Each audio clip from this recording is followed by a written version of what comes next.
OBC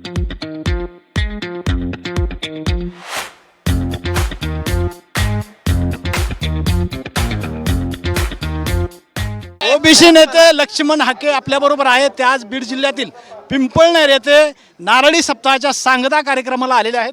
sir, नारळी सप्ताह जे आहे वो महत्त्वाचा मानला जातो आणि त्या सांगता कार्यक्रमाला तुम्ही आलात, काय सांगाल? खरं तर भगवान बाबांना मानणारा हा भक्तगण इथं उपस्थित आहे.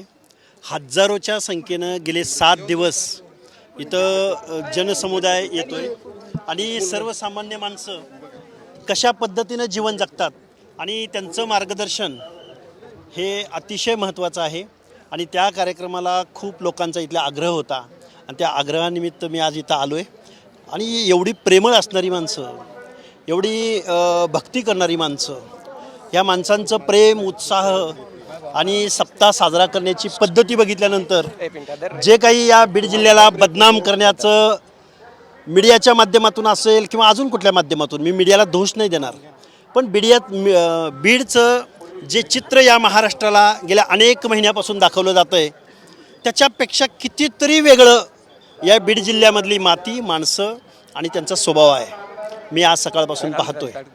मला एक सांगा, ह्या बीड जिल्ह्यामध्ये जे 2 महत्त्वाचे नेते आहेत, एक धनंजय मुंडे माजी मंत्री आणि दुसरे सुरेश धस, हे दोघेही आज एका व्यासपीठावर येतात. राजकीय कलह झाल्याच्या नंतर पहिल्यांदाच. नाही, ते एकत्रित येत आहेत, त्यांचं स्वागत आहे. पण माणसं जी बदनाम झाली गेल्या अनेक महिन्यापासून, बीड जे बदनाम झालं, बीडची माती आणि हे एवढं धार्मिक वातावरण आहे, याचाही विचार कुठंतरी होणं अपेक्षित आहे. त्यामुळे राजकारणासाठी प्रत्येक गोष्टीचा वापर होऊ नये.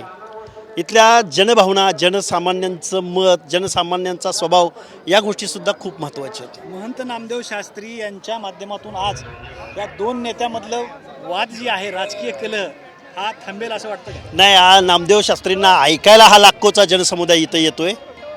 त्यामुळं खरं तर आज नामदेव शास्त्रींचं ऐकायला आलेले आहेत लोक. राजकारणाच्या वेळी राजकारण होईल, निवडणुका येतील जातील, निवडणुकीत एकत्र येतील राहतील, पण आज नामदेव शास्त्रींचा दिवस आहे. त्यांचं प्रबोधन ऐकायचं, यासाठी इथली सगळी जनता इथं उपस्थित आहे. ओके, धन्यवाद. एकंदरीतच आज नामदेव शास्त्रींना ऐकण्यासाठी या ठिकाणी आज जनता या ठिकाणी आलेली आहे, असं ओबीसी नेते लक्ष्मण हाके यांनी आपल्याला सांगितलंय. कॅमेरामॅन संतोष शिरसाटसह मी श्रीराम क्षीरसागर, TV9 मराठी, बीड, पिंपळनेर.